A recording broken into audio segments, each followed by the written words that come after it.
Ireland is a small open economy. Our agri-food sector benefits greatly from the trade we do. We export 90% of the food and drink we produce. And the US is our second most important market after the UK. If you look at last year alone, we had almost €2 billion worth of agri-food produce exported into the US. It is a key market for us, and barriers to trade don't benefit us. They don't benefit our companies and our citizens, but they'll hurt American consumers and companies as well. Both countries have benefited really well from that interconnected element of our trade. So, I'll take every opportunity in terms of a trade mission to America next week to communicate that with senior political leaders in Washington, as well as US and Irish food companies who are based over there, and telling that story to the American public as well around the fact that we have 770 Irish companies based in America, employing thousands of people, sourcing product locally.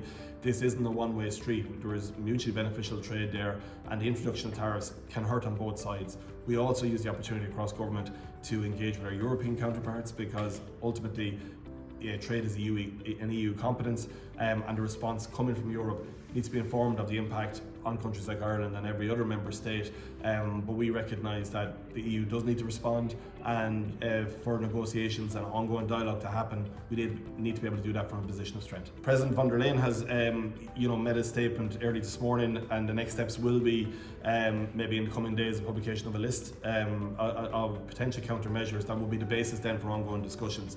But I want to recognise the fact that the response from the EU is calm, it's measured, and it gives us the time and space for negotiations. Whenever there's conflict, whenever there's disputes, whenever there's disagreements, they normally end in agreement after a period of negotiation. We'll do plenty of negotiating. We'll make sure that the EU is well informed of our position and how that goes, but also in terms of our close relationships and our bonds with America and the US administration. We'll build on them, and those key meetings I have next week will be a key part of that. So what we need is detailed engagement, painting a clear picture for the American administration as well as our European counterparts, an understanding of what the impact of these tariffs could have. The fact that we could have a different tariff rate on the island of Ireland is definitely suboptimal. But also at some point at the end of these negotiations, we need to get to a point of clarity, because businesses are resilient. We've proved it in the support of government gave during Brexit, and working closely with our industry, we realised how resilient we were, how we can pivot, how we can look at other market opportunities when some markets become constrained. But at some point you need certainty around that.